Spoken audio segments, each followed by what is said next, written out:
The rope snapped taut around Zarkha Steeljaw's wrist just as the first wave broke over the causeway stones, and she knew with a cold, clear certainty that she was going to die on a road that was not even hers. She had counted 6 Ashfin warriors when the ambush sprang from the reeds, their painted faces the color of dried blood, their axes catching the gray afternoon light. Now there were 4 left standing, and she had put 2 of them down herself before a spearbutt caught her behind the knee and dropped her to the wet shale. Her own guards lay broken along the causeway's edge, 3 good Steeljaw men who had sworn to see her safely to Windrak Point, and now would never see anything again. The wedding wagon lay on its side, one wheel still spinning uselessly in the wind, and lashed beneath the driver's bench, wrapped in oiled cloth and clan cord, was the one thing she refused to let the sea or the Ashfin take from her. "Give us the axe, Steeljaw whelp," the lead warrior snarled in the old tongue, wading toward her through the rising water, "and we let the tide take you quick instead of slow." Zarkha spat blood onto the stones. "Come and take it from my hand, coward. See how quick you drown." The water was already at her shins. She could feel it climbing, indifferent to blood or bravery both, the way the tide at Windrak Point always came, not with a roar but with a patient, terrible certainty, swallowing the causeway twice a day whether or not anyone stood upon it. She had been warned about that tide. She had not been warned that she would meet it half-drowned in her own blood, dowry-bound and betrayed on the very road meant to carry her to peace. That was when she heard the hoofbeats. They came hard down the mainland slope, a big dun gelding thundering flat out with a man low over its neck, and for one absurd moment Zarkha thought the Ashfin had brought reinforcements, until she saw the rider wore no clan colors at all, just a plain wool coat, a stable hand's leather gloves, and a face set with a fury that had nothing practiced about it. He did not carry a sword. He carried nothing but a coiled length of rope and, strangely, a horn such as drovers used to call in loose stock, and he was screaming something at the horse under him that was not words so much as pure, driving will. "Move, damn you, move." The gelding hit the flooded causeway at a full gallop and did not slow, throwing up sheets of white water, and the stranger leaned out of the saddle as he came alongside Zarkha with a control that should not have been possible on that footing, and shouted down at her in badly accented Orcish, "Take my hand or take the sea. I don't much care which, but choose fast." She had killed men for less insolence than that tone. She grabbed his wrist anyway. He hauled her up in front of him with a strength that surprised her, not brute strength, but a horseman's leverage, using the animal's own motion to help him, and the gelding never broke stride beneath the sudden weight, as if it trusted the man's hands on the reins more than it feared the drowning road. Behind them, the lead Ashfin warrior howled and flung his axe. It went wide, clattering into the surf. Zarkha twisted in the stranger's grip, got one arm free, and drew the belt knife she still carried, ready to put it through his throat if this rescue turned out to be another kind of trap. "I am not letting go of that axe," she snarled against the wind, meaning the bundle still lashed to the ruined wagon behind them, already half submerged. "Then you had better hold on to me instead," the stranger snapped back, "because I am not going back for a war axe with the tide coming in like this, and neither are you unless you fancy growing gills." Something in the plain, unafraid rudeness of it, no groveling, no fear of her, no reverence and no hatred either cut through her rage for one startled heartbeat.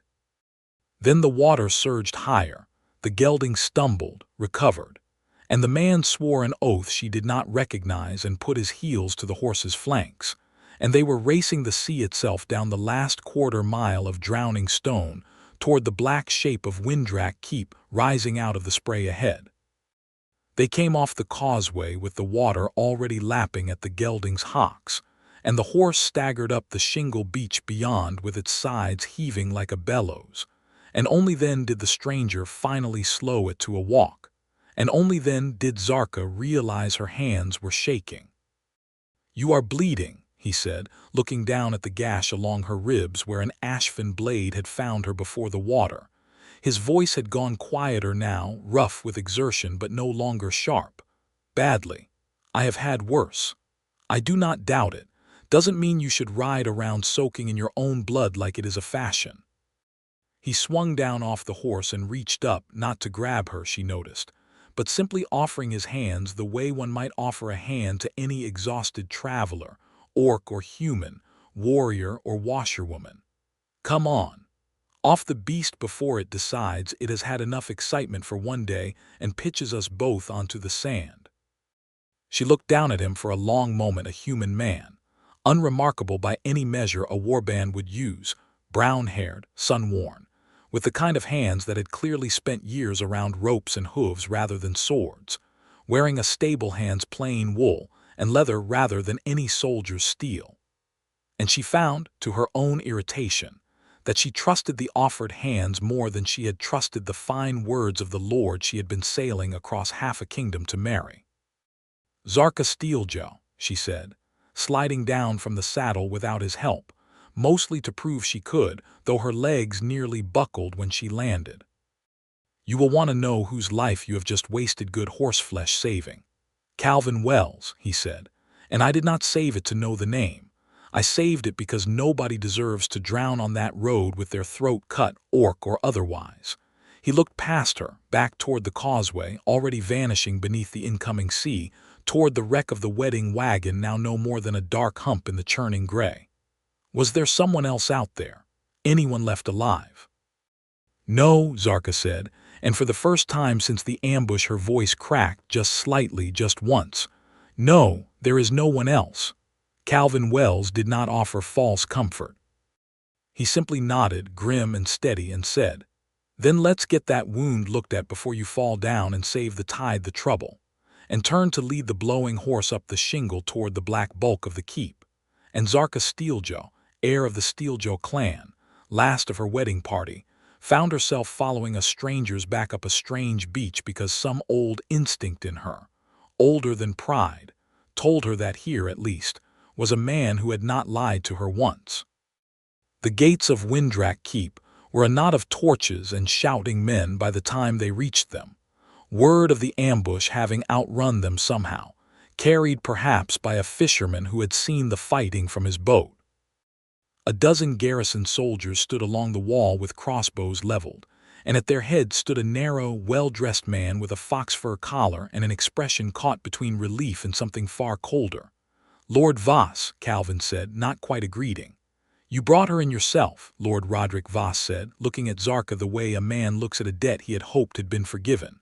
"Alone, without escort." "Her escort is feeding the crabs on the causeway," Calvin said flatly. "Unless you would rather I had left her out there too, my lord, to keep the arrangements tidy." A muscle worked in Voss's jaw. Behind him, two of the garrison men had their crossbows angled not at the sea, not at whatever enemy might follow, but at Zarkha herself, and she straightened despite the pain in her side, refusing to give any of them the satisfaction of watching her flinch. "Lower those," Calvin said, stepping without any great drama, without any grand gesture, simply stepping into the narrow space between the crossbows and the orc woman at his side. "She just survived an ambush that killed 3 good men. She is not the enemy standing on your wall. She is an orc, Wells," one of the soldiers said, "bleeding all over the gatehouse steps or not." "She is a guest of this keep," Calvin said, and something flat and immovable had entered his voice now. "Brought here under the peace banner your own lord arranged, and if one bolt so much as grazes her, I will make sure every merchant from here to the border hears exactly whose orders let a wounded bride bleed out on your watch. Now lower them." There was a beat of silence in which the wind off the sea and the distant grumble of the tide seemed very loud, and then Lord Voss, with visible reluctance, waved a hand, and the crossbows dropped. Zarkha watched Calvin the whole time, and thought with a strange, dislocated clarity that had nothing to do with her blood loss, that no man of rank had ever stood between her and a weapon before. Men of rank sent her gifts, sent her flattery, sent her their fear disguised as courtesy. No one had simply stood in the way. Get her to the infirmary, Voss said at last, turning away as if the matter bored him now that it was settled, and well see to the horses. That is, after all, what you are for.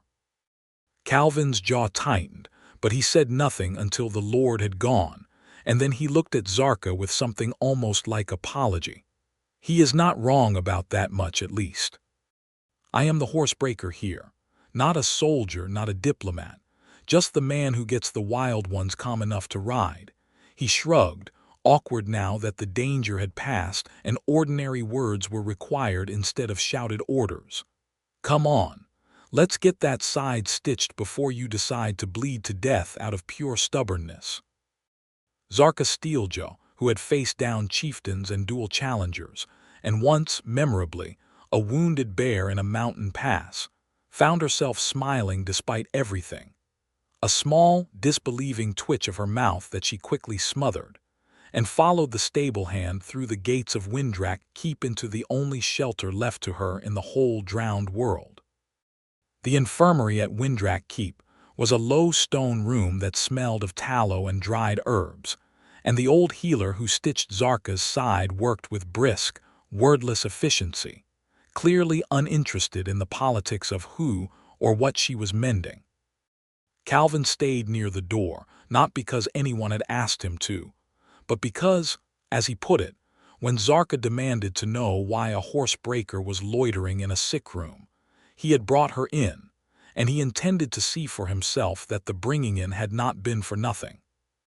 You could have left me on the causeway, she said, watching him from beneath a fringe of dark, sea-tangled hair, while the healer worked the needle through her skin without so much as a flinch on Zarkha's part. Most humans in this keep would have preferred it.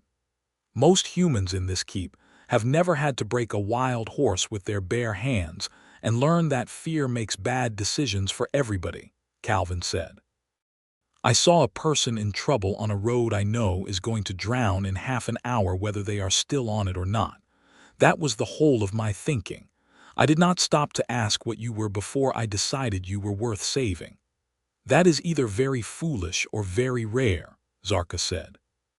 Probably both. He almost smiled.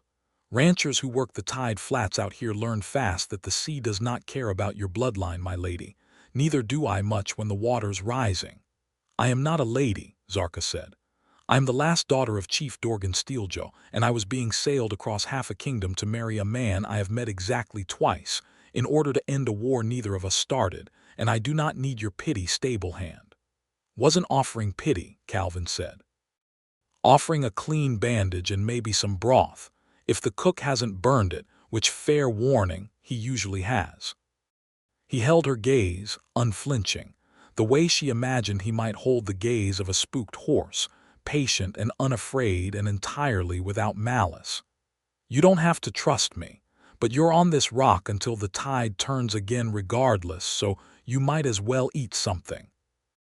Despite herself, despite the pain in her side and the grief already beginning to claw up through the numbness of survival, for Aldrich and Borgun and young Kessa, her 3 dead guards, men and women she had known since she was a girl, Zarkha found she believed him.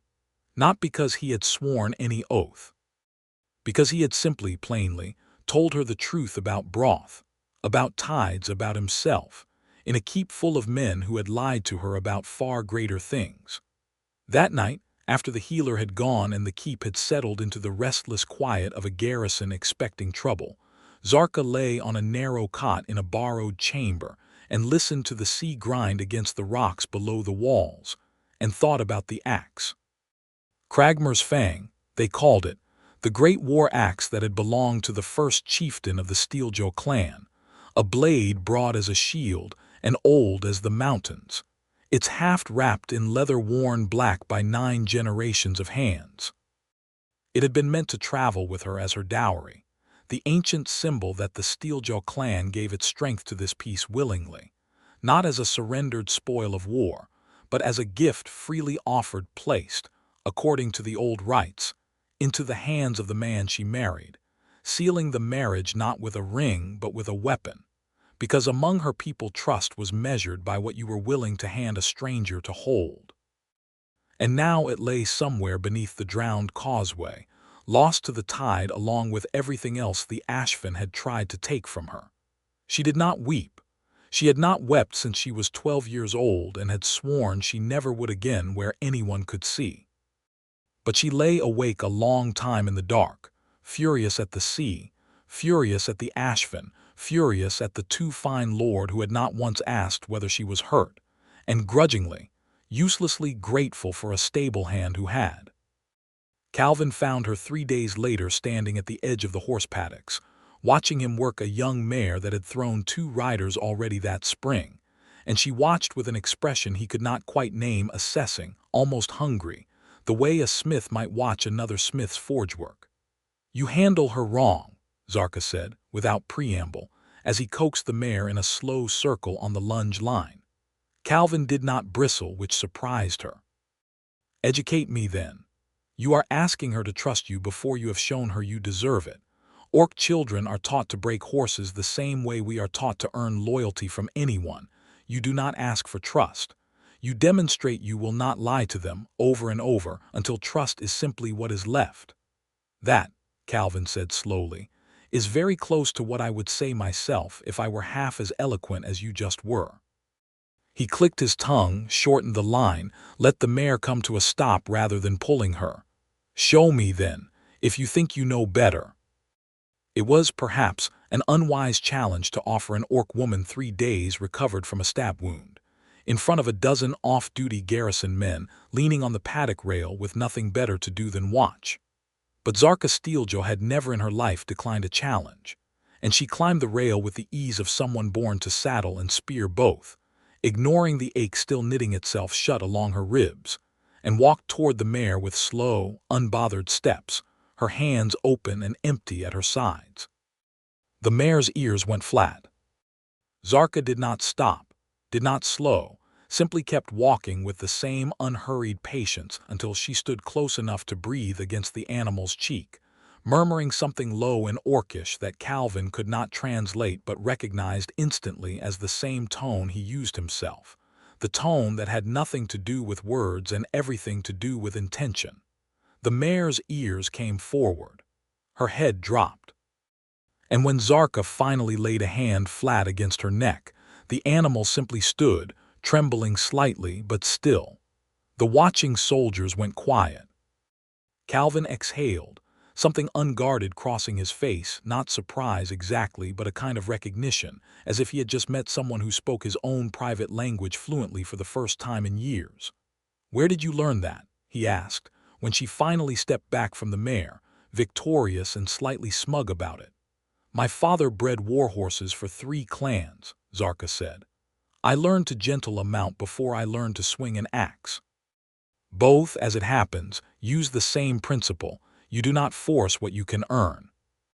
"I have been the only person on this whole God's-forsaken point who thinks that way for 6 years, Calvin said, and there was something almost wondering in the way he said it, as though he had given up expecting to find a kindred soul anywhere near Windrak Keep and was startled to find one wrapped in Steeljaw leathers, freshly stitched ribs and all.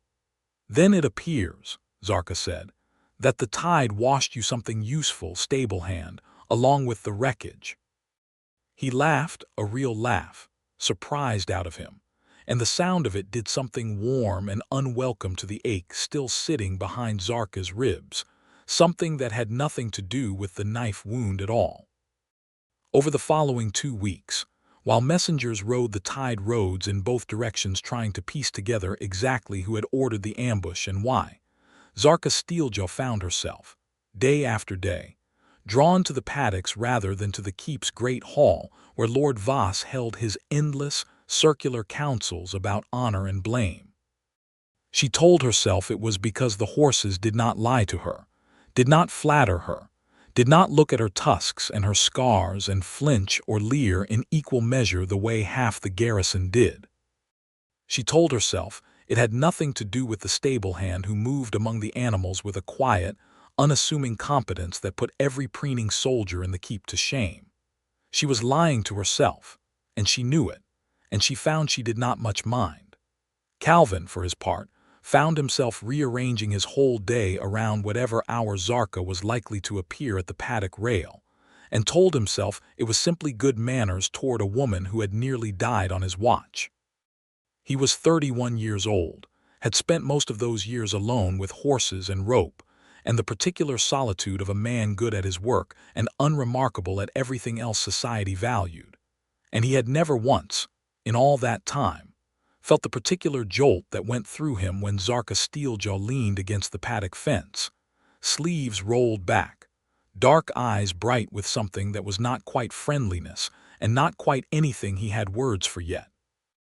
"You watch me work," he said to her one gray afternoon, "and criticize half of it, and yet you keep coming back." "I have nothing else to do," Zarkha said, "while men far less capable than horsebreakers argue about whose fault it is that I am nearly dead.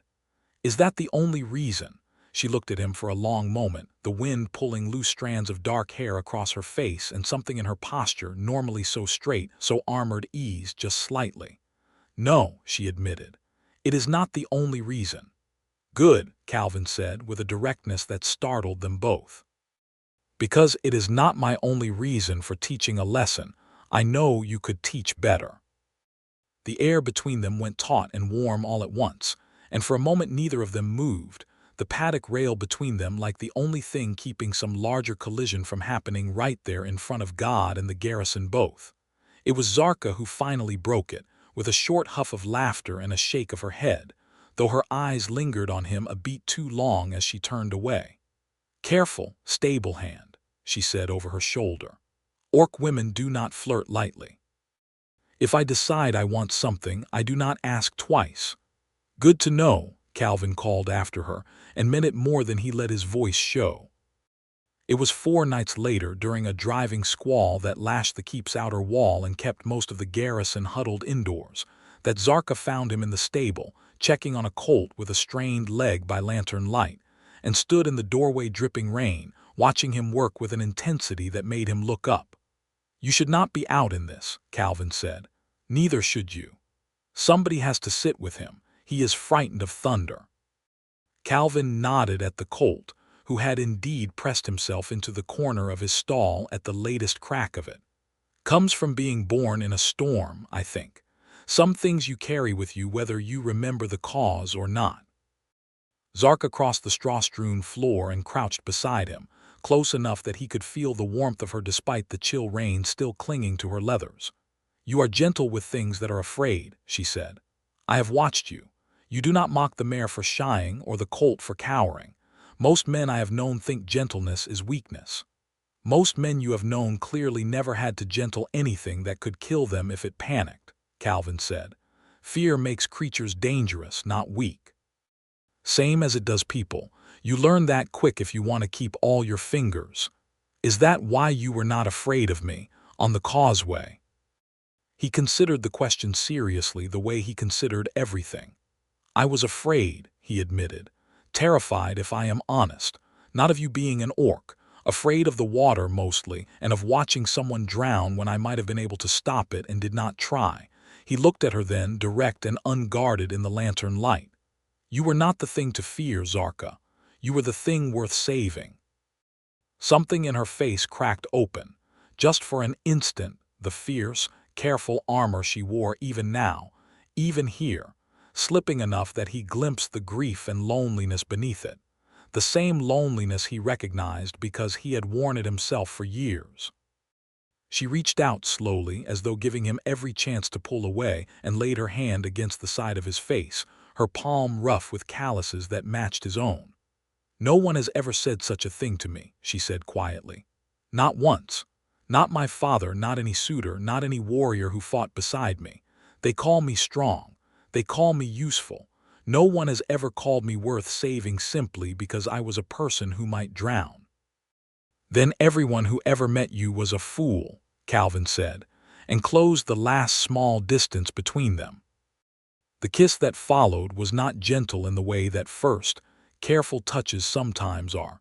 It was hungry, sudden. A thing that had been building since a rope snapped taut on a drowning causeway. And Zarkha kissed him back with a fierceness that nearly knocked him back into the straw, her hand fisting in the front of his shirt, as though she meant to make certain he could not somehow slip away from her the way everything else in her life recently had. When they finally broke apart, both breathing hard, the colt in the corner had stopped trembling, as if even he understood that something had settled in the room. "I did not intend that," Zarkha said, though she made no move to put distance between them. "Neither did I," Calvin said. "Can't say I regret it, though." "Nor I," she said, and kissed him again, slower this time, deliberate, acclaiming rather than a surprise, and outside the storm went on hammering at the walls of Windrak Keep while inside the stable. For the first time since the causeway, Zarkha Steeljaw let herself believe that not everything on this drowned peninsula was going to be taken from her. It was Lord Voss who found them 3 mornings later, walking too close together along the seawall path, and the look on his face told Zarkha everything she needed to know about how little he had actually cared for the marriage he had been so eager to arrange. "This is unseemly," Voss said, drawing his fox fur collar tighter against the wind. "You are betrothed to me, Lady Steeljaw, in the eyes of 2 kingdoms, and a treaty 7 months in the drafting. I would remind you that consorting with a stable hand does not become you. The treaty was drafted to end a war," Zarkha said coldly, "not to grant you the right to my affections, my lord. I have given no vow yet. No axe has changed hands. There is no marriage between us, only an arrangement, and arrangements can be unmade." "Careful," Voss said, his pale eyes flicking toward Calvin with a contempt that made the stable hand's jaw tighten. "Unmade arrangements have a way of restarting wars, my lady. Is that truly what you want? For all this," he gestured vaguely at the sea, the keep, the drowned causeway, "to have been for nothing, because you have taken a liking to a man who mucks stalls." "I want," Zarkha said, "to know why my escort was ambushed on a road your own soldiers were meant to be guarding, my lord, and why I have yet to hear a satisfactory answer as to how 6 Ashfin warriors knew the precise hour of my crossing." Something flickered behind Voss's eyes, gone almost before it appeared, but Calvin saw it, and so did Zarkha, and the silence that followed was answer enough for both of them, even if neither could yet prove it. "I suggest," Voss said finally, his voice gone thin and careful, "that you keep such wild accusations to yourself, Lady Steeljaw, until you have proof to back them. Windrak Keep is a small place. Word travels. And accusations against the man meant to secure your clan's peace have a way of souring the very treaty you claim to want honored." He turned and walked away without waiting for a response, and Zarkha watched him go with a coldness settling in her chest that had nothing to do with the wind off the sea. "He knew," she said quietly, once Voss was out of earshot. "Something in his face. He knew about the ambush before it happened, or knows something now that he is not saying." "I have thought the same for days," Calvin admitted. "Voss has been jumpy as a spooked colt since you arrived, and it is not the kind of jumpy that comes from grief over dead guards he barely knew. I have seen men afraid of getting caught before. It looks exactly like that."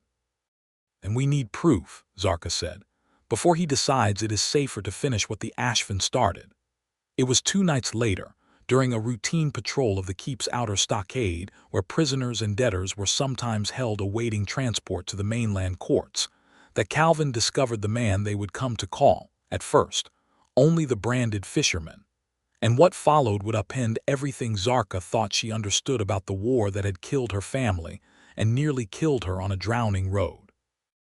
The stockade sat at the far edge of Windrak Point, a squat stone building half swallowed by dune grass, and Calvin had gone there only because a lame donkey used to haul supplies had gone missing, and he suspected, correctly, that it had wandered toward the only shelter for miles.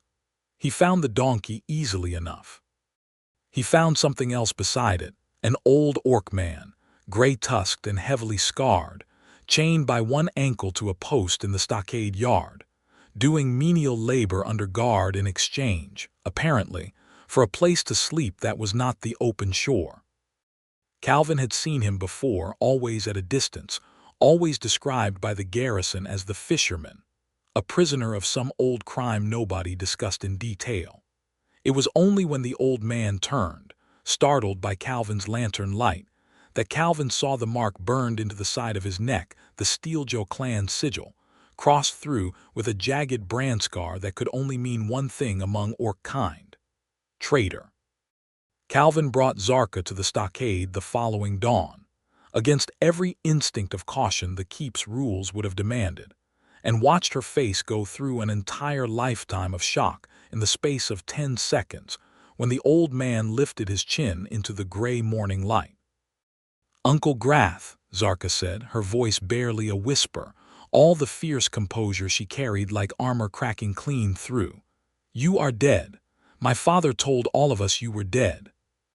"Your father," Grath Steeljaw said, his voice a low rasp roughened by years of salt air and silence, "told the clan I was dead because it was easier than telling them the truth, that he had branded his own brother a traitor and cast him out to rot on a foreign shore, because I refused to let him march the clan into a war that would have gotten every one of us killed for nothing but Ashfin ambition."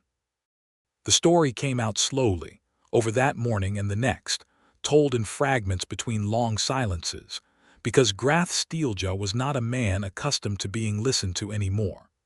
Years before Zarkha was old enough to remember, the Ashfin clan had proposed a great war alliance among all the orc clans, promising conquest of the human border towns and glory beyond counting. Grath, then a respected war chief in his own right, had argued against it, insisting the humans' numbers and steel would grind the clans to nothing even in victory, that a lasting peace bought through treaty and trade would serve the Steeljaw better than a generation of graves. Dorgan Steeljaw, Zarkha's father, driven by pride and by pressure from the Ashfin chieftain, had denounced his own brother as a coward and worse, branded him traitor before the assembled clan, and exiled him to the human borderlands to die of shame or starvation, whichever came first. "I did not die," Grath said. "I found this place instead, fished these waters, watched the treaty finally come, 20 years too late for me but not perhaps too late for you. And I have watched Lord Voss meet with Ashfin riders in the dead of night for the better part of a year, my lady niece, on this very shore, though I had no proof worth risking my neck to bring before a garrison that would as soon hang a branded orc as hear him." Zarkha stood very still, absorbing this, the wind off the sea tugging at her hair. "You have proof. Now." "I have this," Grath said, and from beneath the loose stones of his cell's floor he drew a small, oilcloth-wrapped bundle, a set of tally marks and crude maps scratched onto bark parchment, detailing shipments of Steeljaw silver flowing from Voss's own coffers into Ashfin hands, alongside the precise dates and hours of Zarkha's planned crossing, information that only someone within the keep itself could have supplied. "I have watched this shore for 20 years, girl. I know when boats come that should not come, and I know a bribe when I see silver change hands under a false moon. Voss did not merely fail to stop your ambush. Voss sold you to the Ashfin, in exchange for a promise that once the treaty collapsed and the clans returned to war, he would be granted governorship of every border town from here to the mountains, uncontested, while the orcs bled each other white on his behalf. The revelation landed like a physical blow. Calvin, standing just behind Zarkha, felt his own fists clench with a fury he rarely allowed himself. "He was meant to marry you to secure the peace," he said slowly, "and instead he sold the peace out from under you before the wedding even happened. Worse," Grath said grimly, "the Ashfin do not merely want the peace broken. Grask Ashfin wants the Steeljaw broken entirely, its lands absorbed, its bloodline ended, so that no rival clan remains to challenge Ashfin dominance once the human war resumes. Killing you on that causeway was meant to look like simple raiding, a tragic accident of an unruly border, not murder ordered from within this very keep. And Grask will not stop with one failed ambush. He will come again, and soon, because the tide window that lets an army cross that causeway safely only opens twice a month, and the next low tide wide enough to march men and horses across falls in 4 days' time." The words hung in the cold morning air like a blade unsheathed. 4 days. and a branded traitor, cast out 20 years for telling an uncomfortable truth, was suddenly the only man on the whole windswept point who understood exactly what was coming, and why, and how the region's only real hope of preventing a war that would drown far more than one bridal party beneath the tide. "Then we have 4 days," Zarkha said, and something in her voice had gone hard and clear as forged steel, "to decide who we trust and what we intend to do about a lord who sold me for a governorship." Zarkha found Lord Voss in the keep's small chapel that same evening, ostensibly at prayer, though she suspected the man had never prayed sincerely in his life. She did not raise her voice. She did not need to. "You knew," she said, standing in the doorway with Calvin at her shoulder and Grath's proof clutched in her hand. "You knew the hour of my crossing. You told the Ashfin. You sold your own bride to buy yourself a governorship built on Steeljaw graves." Voss's face went the color of ash, and for one long moment Zarkha thought he might actually deny it. And then, seeing the parchment in her hand, the tally marks and dates that matched too precisely to be coincidence, he simply sagged, all his fine posture collapsing at once like a puppet with its strings cut. "It was never meant to touch you personally," he said, which was, Zarkha thought, perhaps the most cowardly sentence she had ever heard a man speak. Grask promised a clean ambush, a tragedy blamed on rogue raiders, nothing that would trace back to me. "I did not know they meant to hunt you across the causeway like an animal. You knew enough," Calvin said, and his voice, usually so mild, carried an edge Zarkha had not heard from him before. "To sell a woman's life for a title. Spare us the rest." Voss looked between them, calculation flickering behind the fear now, the mind of a man already searching for his next angle. "The garrison answers to me," he said, straightening slightly. "Whatever proof, a branded traitor scrawled on bark means nothing in a proper court, and I doubt the soldiers here will take up arms against their own commander on the word of an orc and a stable hand." "Then it is fortunate," Zarkha said, stepping forward until she stood close enough that Voss had to look up at her, "that I do not intend to bring this before a court, my lord. I intend to bring it before every man in this garrison in the open, where they can see your face when I say the words aloud, that you sold your bride, and this peace, and every life the Ashfin will take when they cross that causeway in 4 days, to buy yourself a title over land soaked in Steeljaw blood." She turned and walked out of the chapel without waiting for his reply, Calvin falling into step beside her. And behind them, Lord Voss sat very still in the flickering candlelight, understanding perhaps for the first time that he had lost control of a situation he had thought entirely his to command. That night on the seawall walk above the crashing dark water, with the whole conspiracy laid bare, and 4 days standing between them and an army, Zarkha Steeljaw finally went below decks to the flooded remains of the wedding wagon, for at low tide, she had learned from the fisherfolk who worked those flats, the wreck lay just barely exposed, its cargo, if the sea had been kind, still lashed within reach. She went alone at first light, wading out into water still bitterly cold, and Calvin waking to find her gone, and guessing exactly where followed without hesitation, arriving at the wreck just as she hauled herself, soaked and shivering, up onto the tilted wagon bed, working at sodden knots with numb fingers. "You could have waited for low tide proper," he called out, wading toward her, "instead of half drowning yourself for a piece of iron." "It is not a piece of iron," Zarkha said, not looking up from the knot.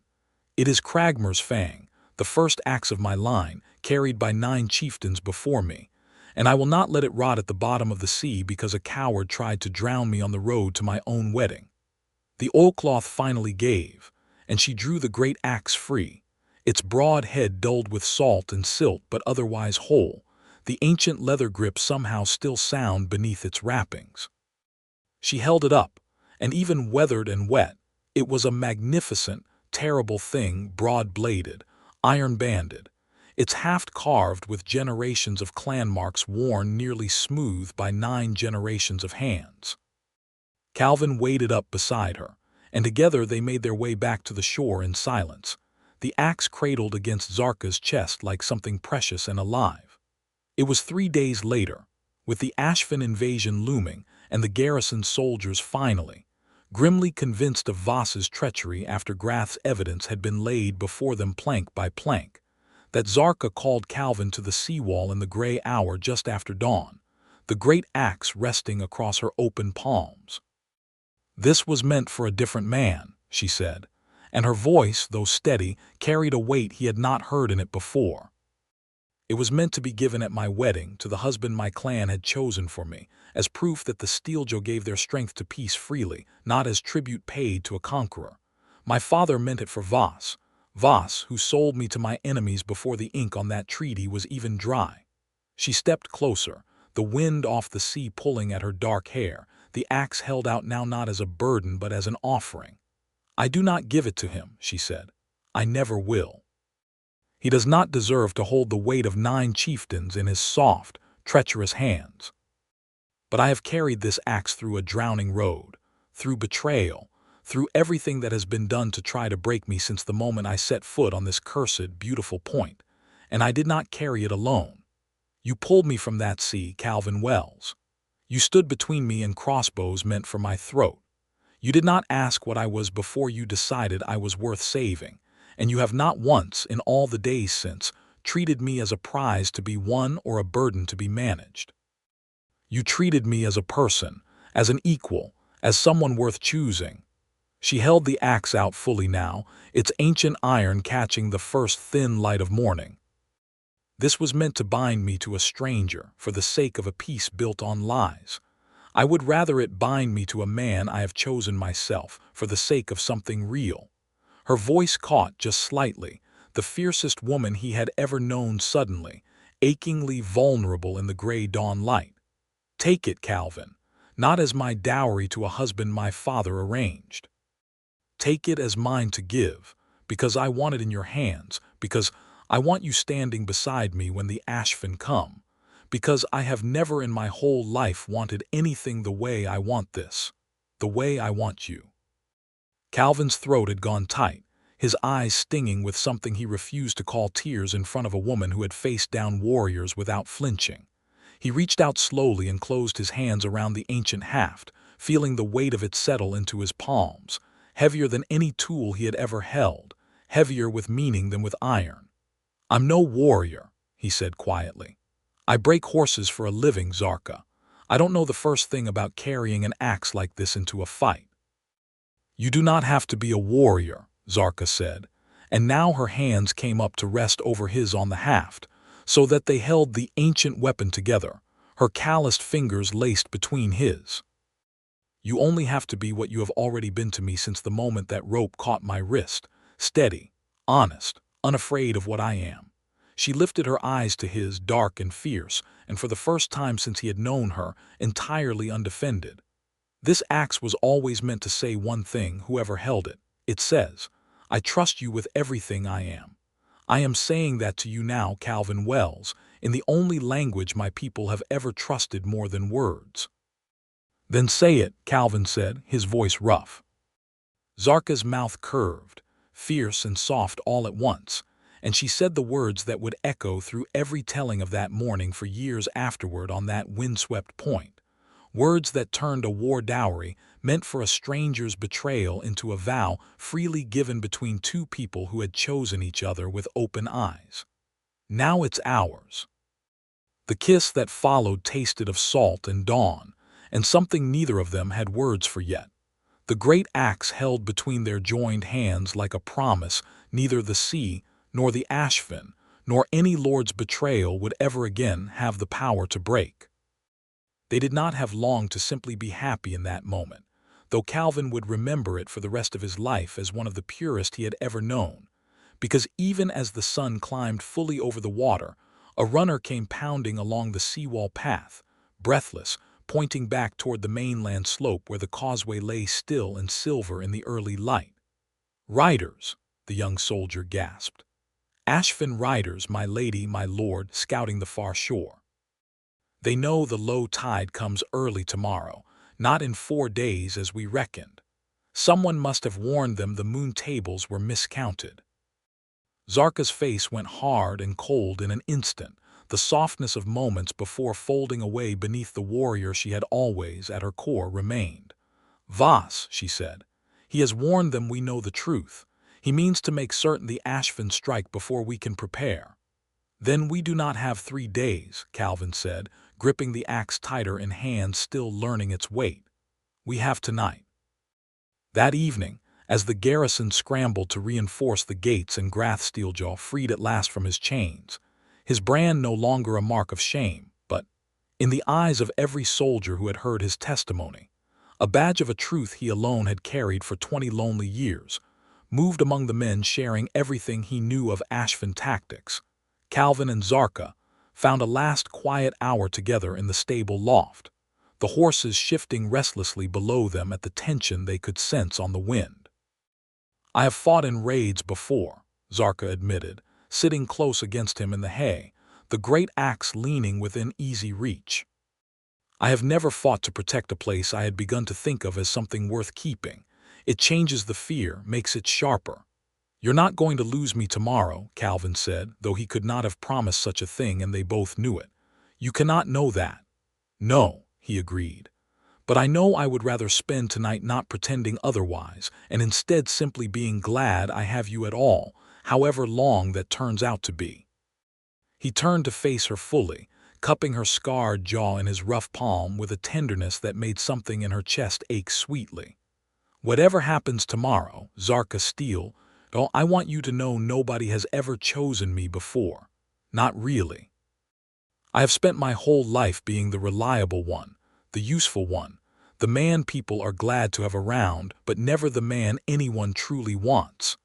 And then you handed me an axe carried by 9 chieftains and told me it was ours, and I have never in my life felt so entirely, impossibly chosen." "You were always going to be chosen," Zarkha murmured, drawing him down into a kiss that started slow and grew into something deeper, something that spoke of all the fear and hope and fierce, hard-won tenderness the day had wrung out of both of them. "I simply had to survive long enough to find you and realize it." What passed between them in the quiet hours that followed, in the warm dark of the loft with the sea wind sighing against the stable walls and the horses settling gradually into an uneasy peace below, was not spoken of afterward in any detail either of them shared with another living soul.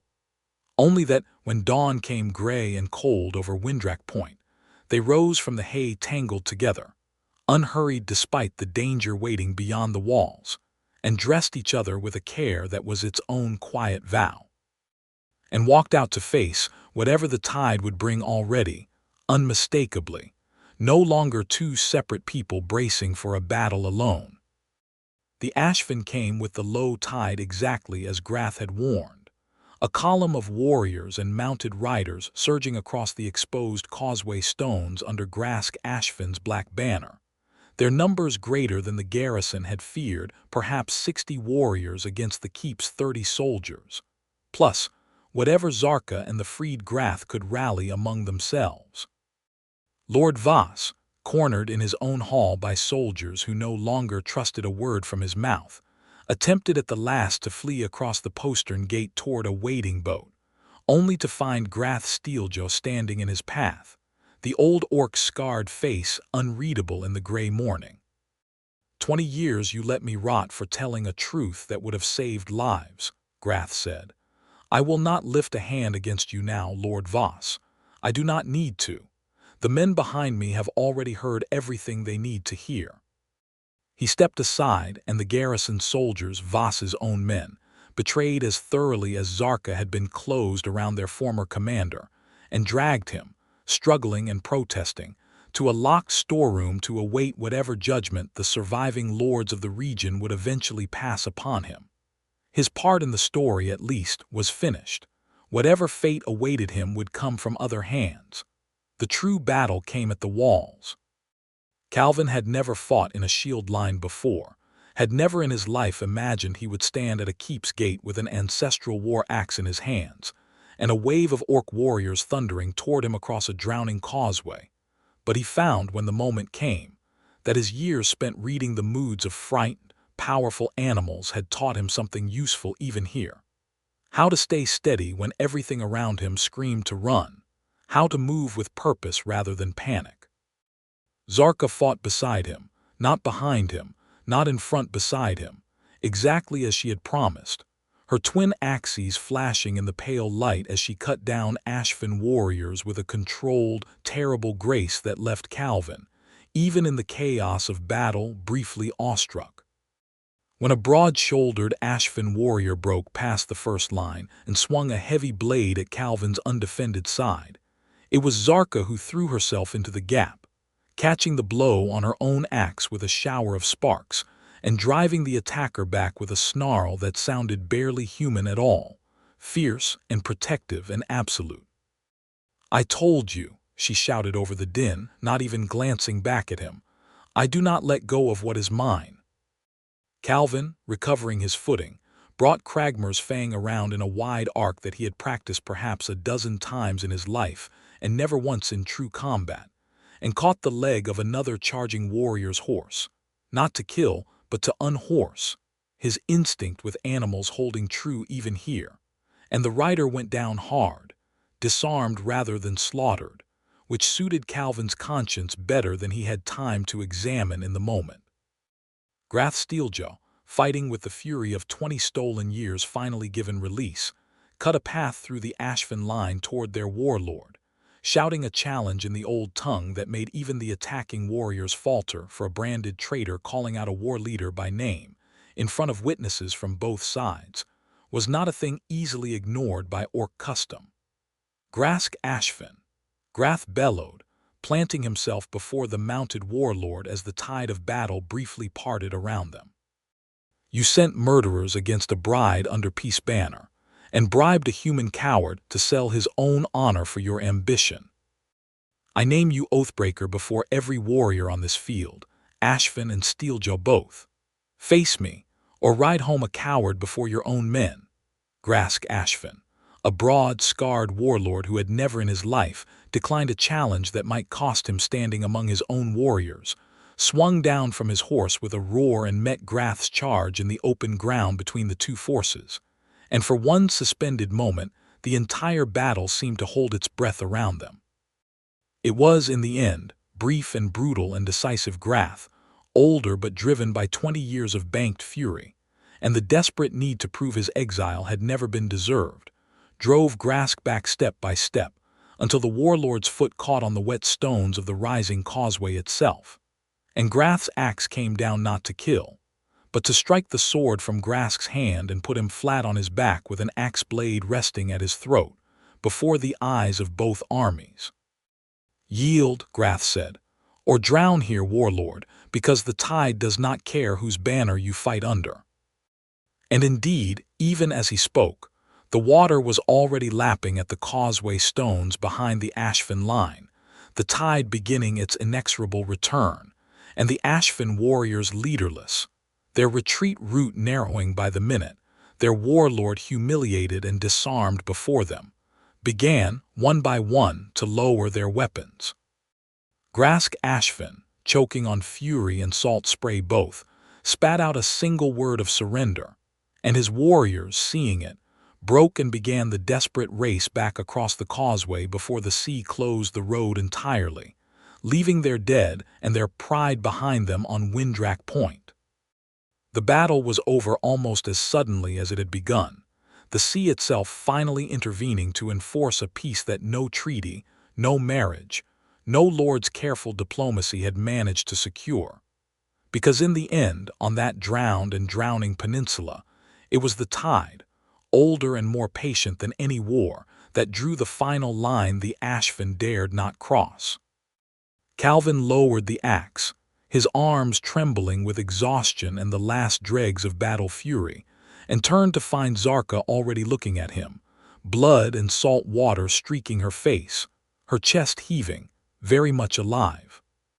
They stood amid the wreckage of the gate yard, broken shields, a splintered wagon wheel, the churned mud where the battle had raged, the sea already beginning to swallow the causeway stones once more behind the fleeing Ashfin, and for a moment neither of them said anything at all, simply staring at each other across the ruin of the morning, breathing hard, unable quite to believe they had both come through it whole. Then Zarkha started to laugh. It was not a delicate sound. It came up from somewhere deep and disbelieving, half sob and half genuine, helpless mirth, and Calvin found himself laughing too, the axe nearly slipping from his exhausted fingers as he crossed the churned mud toward her, and she met him halfway, throwing her arms around his neck with a force that nearly knocked them both off their feet. "We are alive," she said into his shoulder, still laughing, still shaking. "We are alive, and Voss is in chains, and Grask Ashfin just surrendered to a man he branded a traitor 20 years ago, and I am standing in the mud laughing like a fool with the only man who ever once, in my whole life, treated me like I was worth more than what I could give him."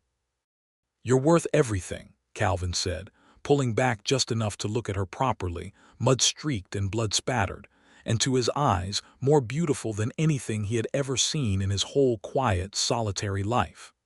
"Everything, Zarkha. The axe, the clan, none of it. I would have wanted you if you'd shown up on that causeway with nothing but the clothes on your back." "Good," Zarkha said, wiping at her eyes with the back of a bloodied hand, still grinning fiercely, "because half the wedding wagon is at the bottom of the sea and my dowry chest has certainly drowned along with everything else, so it seems the axe is genuinely all you are getting." "I already told you," Calvin said, laughing again despite the ache in every muscle he owned. "It isn't my axe. It's ours."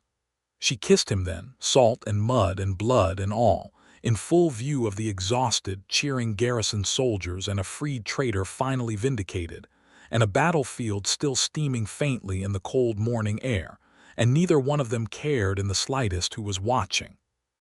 In the days that followed, the true shape of what had happened at Windrak Point spread across the border in the way such stories always did, growing, as they traveled, into something almost legend.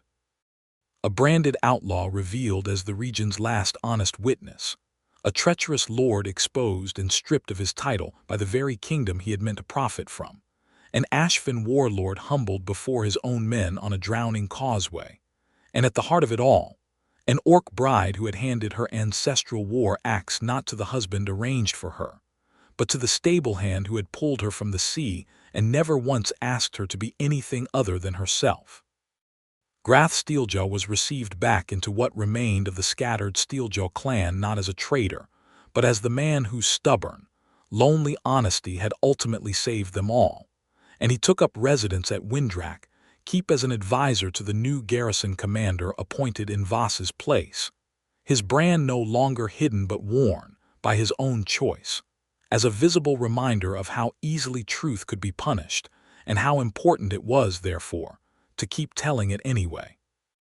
Voss himself was sent in chains to face judgment before the regional council, his ambitions and his treachery laid bare for every border lord to see, and whatever punishment eventually found him, it was, by the general consensus of everyone at Windrak Point, considerably less than he deserved, and rather more than he had expected. Grask Ashfin, humiliated but alive, returned to his clan's lands with his authority badly shaken, and within the season word came that a new peace council, this one built on evidence and accountability rather than arranged marriages and hidden bribes, had begun the slow, unglamorous work of ensuring no border lord or ambitious warlord could again attempt what Voss and Grask together had nearly achieved. And on Windrak Point itself, where the tide still rose and fell twice a day with the same patient indifference it always had, Zarkha Steeljaw stayed. She did not need to. Her clan, scattered and grieving, would have welcomed their last chieftain's daughter home to lead them, and more than one messenger arrived in the following months urging her to return and claim her father's seat. She listened to each of them politely, and sent each of them away with the same answer, that the Steeljaw clan's true strength had never been a single bloodline sitting on a single stone, but the willingness to choose peace with open eyes, and that she intended to go on proving that choice every single day, on a windswept point at the edge of the sea, beside the one man who had never once asked her to be less than exactly what she was.